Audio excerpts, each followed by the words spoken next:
Hello दोस्तों, welcome back to my channel. कैसे हैं आप सब? आई होप आप सभी अच्छे होंगे, खुश होंगे और अपनी पढ़ाई कर रहे होंगे। तो हमारी सुबह हो जाती है 5 बजे और अब सर्दी जैसे बढ़ने लगी है ना, 5 बजे भी अंधेरा रहता है। ऐसा लगता है जैसे कि 3 या 4 बजे हम उठे हैं। धीरे धीरे वक्त अपनी करवटें ले रहा है। शाम को भी 7 बजे से पहले अंधेरा फील होने लगता है और अब धीरे धीरे जैसे जैसे सर्दी हमारी आएगी, दिन छोटे होते जाएंगे। तो आज हम शुरू करने वाले हैं अपने 21 डे चैलेंज को। और 21 डे चैलेंज के अंदर मैं करने वाली हूँ सब्जेक्ट को लेकर चैलेंज, ये कि हम 3 सब्जेक्ट लेंगे। हमारे 3rd ग्रेड के अंदर आपको भी पता है बहुत सारे सब्जेक्ट हैं। हिस्ट्री है, ज्योग्राफी है, पॉलिटी है, आर्ट एंड कल्चर है और शिक्षण विधियाँ हैं। 5 सब्जेक्ट की हमारे 5 सब्जेक्ट हैं: हिंदी, इंग्लिश, मैथ, साइंस, सामाजिक विज्ञान। और इसके साथ ही शैक्षिक परिदृश्य दे रखा है, साइकोलॉजी दे रखी है, करंट भी ऐड किया हुआ है और भाषा भी दे रखी है। जो हिंदी भाषा के साहित्य हैं, साहित्यकार, उनके बारे में भी डिटेल से हमें पढ़ना है। तो मैटर तो बहुत सारा है हमारे पास। और इसमें एक सब्जेक्ट और है जो राजस्थान का सामान्य ज्ञान दे रखा है, वो भी अलग से ऐड किया हुआ है। तो सब्जेक्ट तो हो गए बहुत सारे और टाइम भी ऐसा अभी है हमारे पास। पर मैं यही कहूँगी, ये टाइम अगर हम ऐसे ही बिता देंगे तो फिर तो लिमिटेड टाइम बचेगा। और अगर इसी टाइम का अगर हम फ़ायदा उठाते हैं तो हो सकता है हमारे पास बहुत सारा टाइम हो।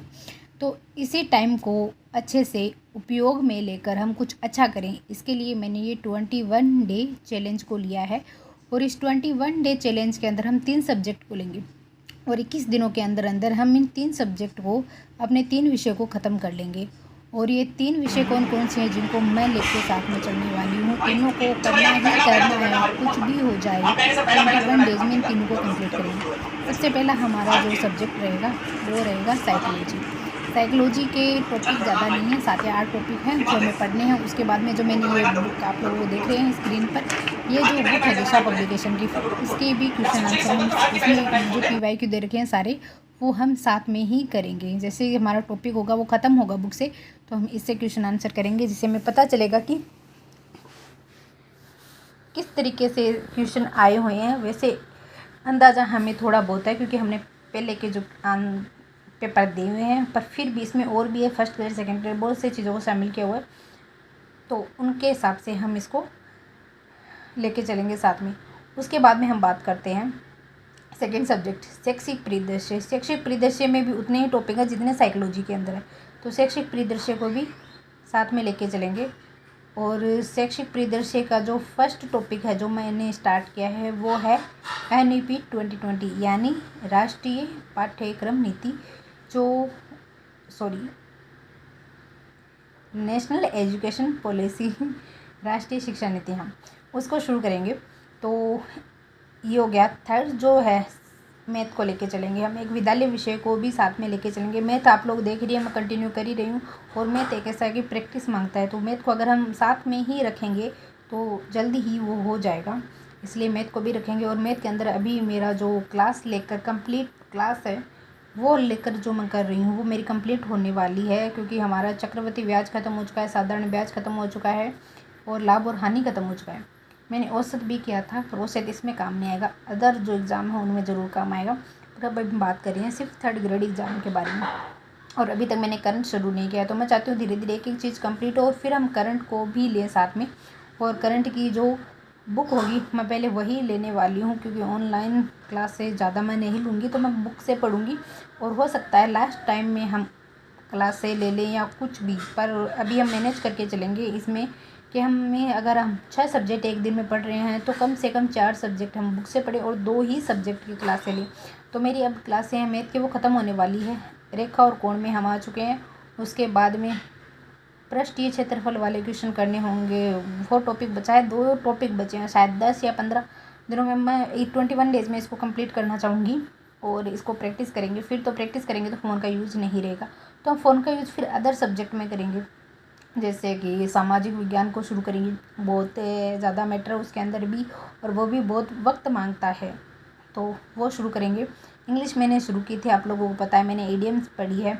और ईडियम्स वैसे बहुत है, ईडियम साथ में चलती रहेगी, ठीक है, क्योंकि 21 डेज़ में हम ईडियम्स को ख़त्म नहीं कर सकते, इंग्लिश को ख़त्म नहीं कर सकते, उसके अंदर 1 वर्ड दे रखे हैं, उन 1 वर्ड को ख़त्म नहीं कर सकते 21 डेज़ के अंदर।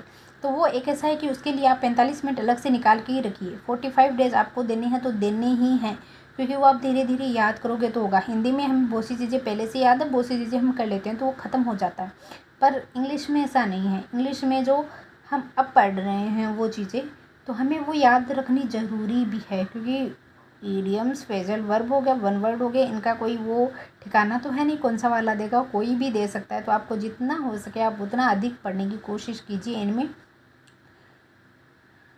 तो इस हिसाब से ये हमारी चीज़ें साथ में चलती रहेगी, और साथ में हमारा जो राजस्थान का जीके है वो भी साथ में चलता रहेगा।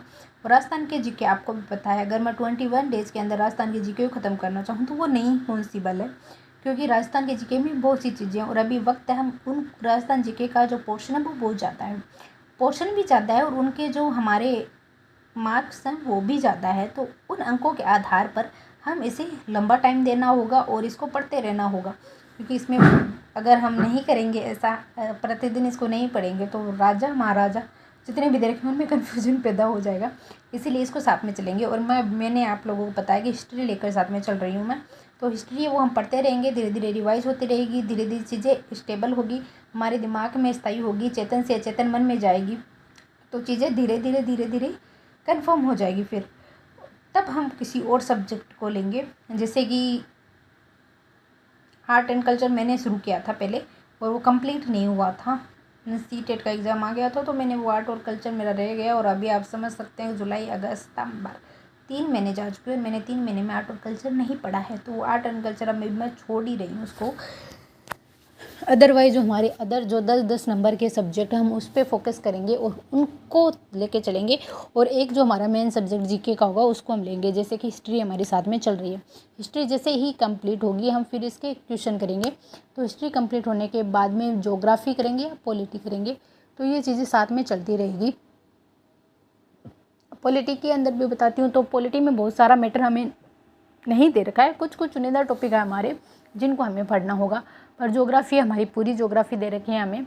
और ज्योग्राफी के बारे में अभी तक मैं बताऊं तो मैंने क्वेश्चन जितने भी देखे हैं, पेपर के जितने भी ज्योग्राफी क्वेश्चन देखे हैं, अभी नए जो सिलेबस है जो राजस्थान के नए ज़िले हैं उनसे रिलेटेड मैंने बहुत कम, क्या कहूँ, मतलब बिल्कुल भी क्वेश्चन नहीं देखे। यानी आपका जो पुराने नोट्स हैं अभी उनको फेंकना मत, उनको भी स्थायी रूप से रखना, क्योंकि जब तक किसी भी एग्ज़ाम में आप नहीं देखोगे कि नए से हाँ आप ये अपडेट कर सकते हैं अपनी चीज़ों को, तो आप उस पर ध्यान रख सकते हैं।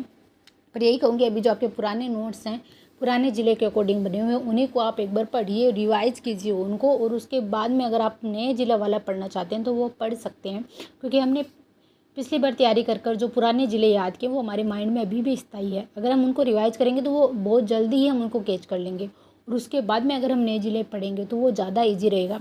और ज्योग्राफी पढ़ने का सीधा ही रास्ता है मैप से पढ़ना है इसको। हर एक जो ज़िला हो गया उनको मैप से याद करना है, कृषि के अंदर हो गया वो भी मैप से याद करना है, ठीक है, पर्यटन हो गया वो भी मैप से याद करना है।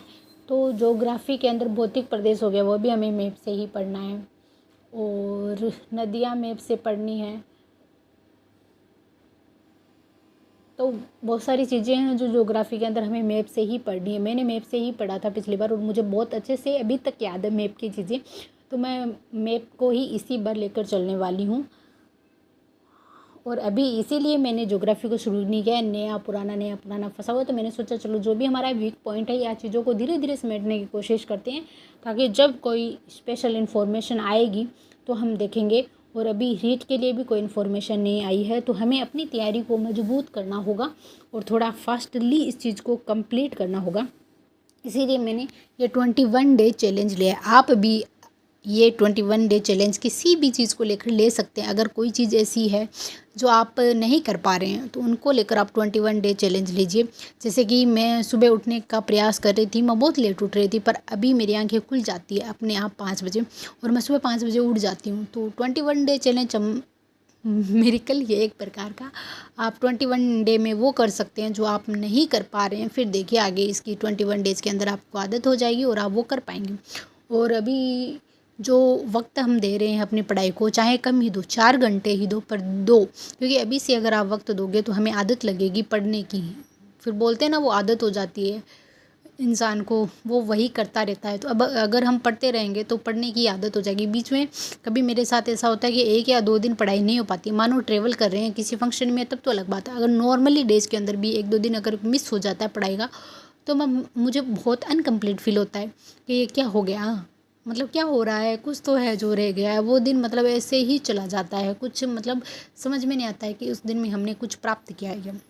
ऐसा है, तो ये आदत हो गई है अब तो पढ़ाई की, तो आदत बहुत ज़रूरी है और मैं चाहती हूँ इस आदत को और बढ़ाऊँ। 4 घंटे, 8 घंटे पढ़ाई हम कर लेते हैं, पर रेगुलरली कंपल्सरी वो नहीं हो पाती है। कभी 8 घंटे हो पाती है, कभी 7 होती है, कभी 6 होती है, कभी 5 होती है, कभी 4 ही हो पाती है। और अगर कोई इधर उधर जाना होता है तो 2 घंटे की पढ़ाई भी हो जाती है। पर अभी दिवाली आ रही है, आप लोगों को पता है, सफाई का काम होगा घर पे जो भी रह रहे हैं, और तो चीज़ें एडजस्ट कम होगी। तो आप लोग थोड़ा सा सुबह शाम अपनी पढ़ाई को एडजस्ट करने की कोशिश करना। हमारे यहाँ अभी सफाई थोड़ी थोड़ी हमने शुरू कर दी है, मैंने आपको पहले बताया था, थोड़ी थोड़ी सफाई हम साथ में शुरू कर रहे हैं। तो धीरे धीरे सफाई करने के साथ में मैं चाहती हूँ कि मैं अगर सफाई भी जिस दिन हो रही है उस दिन भी 6 घंटे की पढ़ाई करूँ, चाहे वो सुबह जल्दी उठ कर करूँ या रात को लेट से करूँ, कैसे भी करूँ, पर हमें वो पढ़ाई कंटिन्यू रखनी है। क्योंकि अगर हम एक दिन भी छोड़ देते हैं तो वो अगले दिन बर्डन होगा पूरा। और 21 डे चैलेंज इसीलिए लिया है मैंने, क्योंकि इस 21 डे चैलेंज के अंदर सफाइयाँ होगी और मैं नहीं चाहती मेरा कोई भी सब्जेक्ट मिस हो, और मैं इन सब्जेक्ट को तो ज़रूर ही कंप्लीट करूँगी। और साइकोलॉजी पढ़कर मुझे इतना अच्छा लग रहा है, तो मैं चाहती हूँ फटाफट मैं साइकोलॉजी को अच्छे से पढ़ लूँ, इनके क्वेश्चन बहुत सारे कर लूँ, और फिर मॉक भी देने की कोशिश करूँगी। पहले ये PYQ हो जाए और मैटर हो जाए, उसके बाद में हम PYQ भी साइकोलॉजी के देंगे। और अभी भी मैं रात को सोते वक्त जब मेरा पढ़ने का मन नहीं होता है तो मैं एक मॉक ज़रूर दे देती हूँ। और मॉक के लिए मैंने जो टेक्स्ट बुक आती है वहाँ से टेस्ट सीरीज ज्वाइन कर रखी है, तो मेरा मन होता है तब मैं दे देती हूँ। पर मैं चाहती हूँ कि इसको भी आदत के अकॉर्डिंग बनाऊँगी, रोज़ एक टेस्ट देना है, पर अभी मैं रोज़ एक टेस्ट नहीं दे पा रही हूँ, इसीलिए मैं मैटर कंप्लीट करना चाहती हूँ। मैटर कंप्लीट हो जाए तो फिर देखते हैं। और शिक्षण विधियाँ भी मैंने शुरू नहीं किया, तो मैं सोच रही हूँ शिक्षण विधियों के लिए भी देखते हैं। शैक्षिक परिदृश्य और साइकोलॉजी जैसे ही कंप्लीट होंगी हम शिक्षण विधियों की ओर आगे बढ़ेंगे। और शिक्षण विधियों के लिए मैंने जो पहले पढ़ी थी, मेरे पास जो पुरानी बुक्स थी मैंने उसी से ही शिक्षण विधियाँ पढ़ी थी, और कुछ नोट्स वगैरह जो यूट्यूब से हो गया, कोई क्लास से हो गई पुरानी, उन्हीं से मैंने कंप्लीट किया था। तो मेरे रजिस्टर में वो नोट डाउन किया हुआ है। और बुक मेरे पास देखो, एक तो सिखवाल की बुक थी जिसमें शिक्षण विधियाँ थी, और एक जो हम लक्ष्य की बुक थी पुरानी है मेरी, वो भी मेरे पास अभी रखी हुई है, तो उसमें भी शिक्षण विधियाँ। पर अगर आप में से किसी को नई शिक्षण विधियों के लिए कोई अच्छी बुक पता हो तो ज़रूर बताना। मैं चाहती हूँ कुछ अपडेट वर्जन, कुछ अच्छा और पढ़ने के लिए, क्योंकि वो तो पढ़ी हुई है, वो रिवाइज कर सकते हैं हम, उनको रिवाइज ज़रूर करेंगे। पर फिर भी कोई ऐसी अच्छी बुक हो, ऑथेंटिक हो, जिसमें शिक्षण विधियाँ बहुत अच्छे से दे रखी हो। वैसे NIOS के जो मैं नोट्स पढ़ रही हूँ उसमें भी शिक्षण विधियों जैसा ही थोड़ा बहुत मैटर है, पर प्रॉपर नहीं है। आपको पता है, एक सेंटर की जॉब, एक राजस्थान की जॉब, मैटर में और चीज़ों में फ़र्क उनमें। उस आधार पर अगर आपको शिक्षण विधियों के लिए कोई बुक अच्छी पता हो तो मुझे ज़रूर बताना कमेंट बॉक्स में।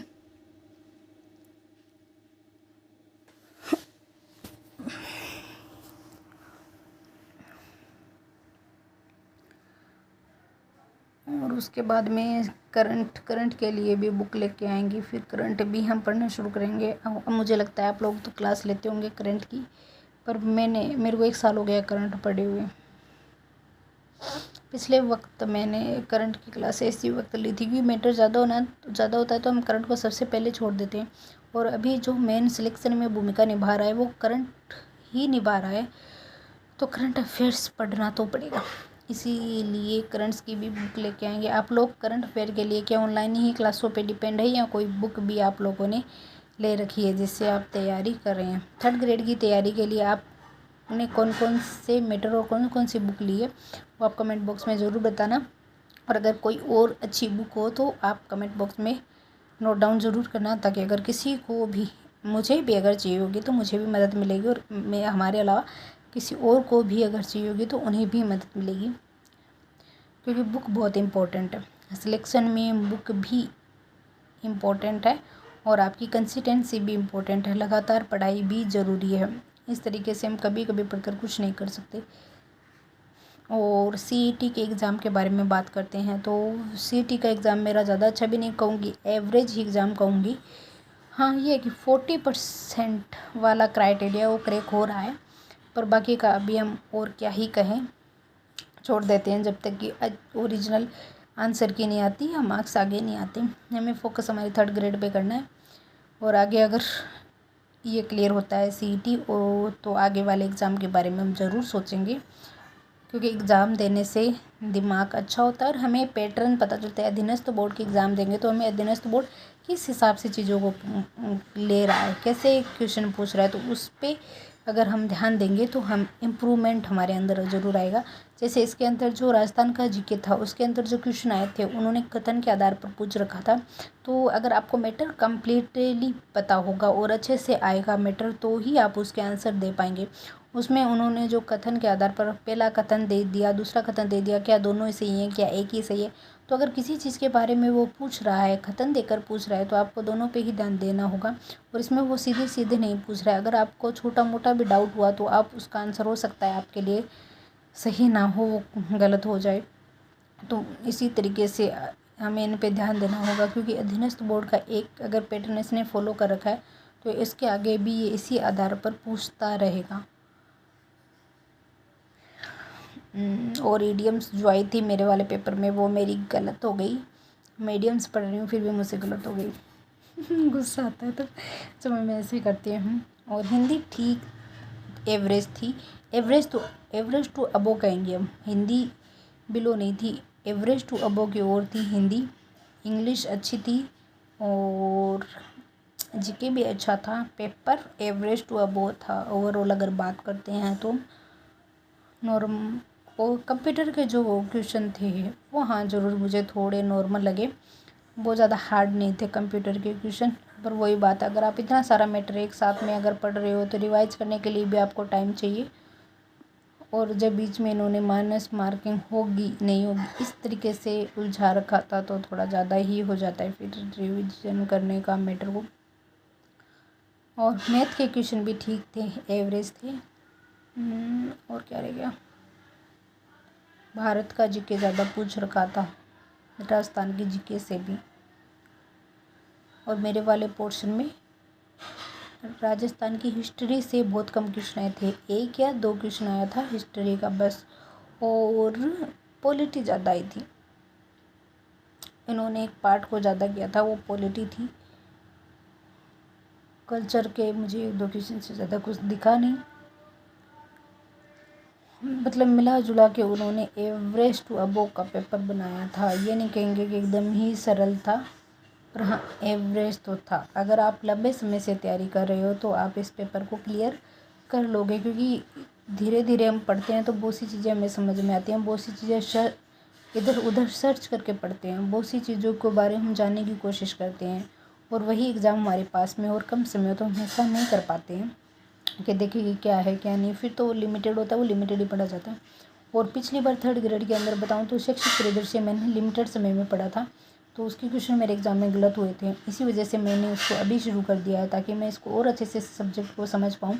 एक सामाजिक विज्ञान है जो भी मैंने पढ़ा, तो पढ़ते तो सभी हैं पर वो एकदम अच्छे से मैंने तैयार नहीं किया था। तो जो विद्यालय विषय है माना कि 10 अंक के हैं, पर हम उस पर अभी से मैं चाहती हूँ थोड़ा थोड़ा करके, वो बोलते हैं ना बूंद बूंद से घड़ा भरता है, तो हम एक 10 अंक करते करते करते करते जो हमारी 150% है 300 अंक उनको कंप्लीट करेंगे।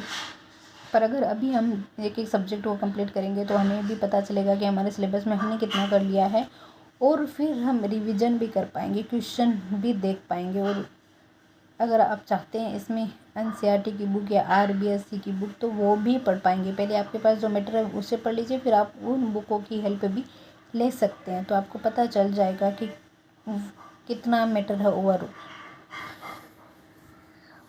पिछली बार बहुत लिमिटेड समय मिला था हमें सितंबर के अंदर इन्होंने दिया था सिलेबस, और सितंबर, अक्टूबर, नवंबर, दिसंबर, जनवरी, फरवरी में पेपर था। पर 6 महीने के अंदर इतने सारे सब्जेक्ट वो आप पढ़ते, और वो भी फर्स्ट टाइम। मेरे हिसाब से जो लेवल फर्स्ट का स्टूडेंट है, वो इन चीज़ों, बहुत कम स्टूडेंट होंगे जो इन चीज़ों से पहले वाकिफ़ थे। जैसे राजस्थान का जीके मुझे पता है नहीं पढ़ा होगा उन्होंने तो वही पढ़ा होगा जो अब जो रीट पात्रता का सिलेबस है, उन्हें इसी को कवर किया होगा पहले से। राजस्थान का जीके बहुत कम को पता होगा, मतलब पढ़ा होगा। मैंने नहीं पढ़ा था, मेरे लिए वो फर्स्ट टाइम था। 6 महीने में मैंने फर्स्ट टाइम हिंदी पढ़ी, फर्स्ट टाइम ज्योग्राफी पढ़ी थी, फर्स्ट टाइम हिस्ट्री पढ़ी, फर्स्ट टाइम कल्चर पढ़ी थी। फर्स्ट टाइम ही था जब हम शैक्षिक परिदृश्य पढ़ रहे थे, ये जो भाषा है वो पढ़ रहे थे। फर्स्ट टाइम ही है जब करंट अफेयर से हमारा पाला पड़ा। तो हैंडल करने की कोशिश तो की थी, पर कोई बात नहीं, चूक गए हम थोड़े बहुत।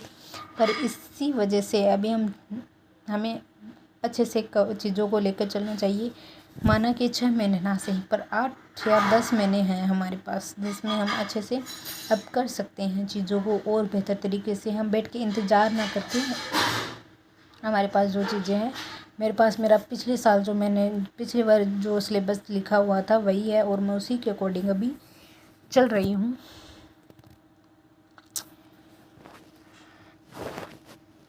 21 डे चैलेंज का ये फर्स्ट डे है जो मैंने आपके साथ में शेयर किया है। आई होप आप सभी को पसंद आया होगा। तीनों सब्जेक्ट को हम कंप्लीट करेंगे 21 डेज़ के अंदर, और उसके बाद में हम 3 और सब्जेक्ट लेंगे, वो भी 21 डेज़ के लिए। तो आप मान सकते हैं 21 और 42 डेज़ के अंदर हमारे 6 सब्जेक्ट हो जाएंगे। तो धीरे धीरे हम इन चीज़ों को कंप्लीट कर लेंगे। चलिए, अगर वीडियो पसंद आए तो चैनल को सब्सक्राइब कर देना, वीडियो को लाइक कर देना, और अगर आपके दोस्त हैं जो 3rd ग्रेड की तैयारी कर रहे हैं, जो शिक्षक भर्ती की तैयारी कर रहे हैं, BSTC कर रहे हैं, तो उनको ज़रूर शेयर करना। हो सकता है किसी को इस वीडियो से बहुत मदद मिले, हेल्प हो, उसे समझ में आए कुछ चीज़ें।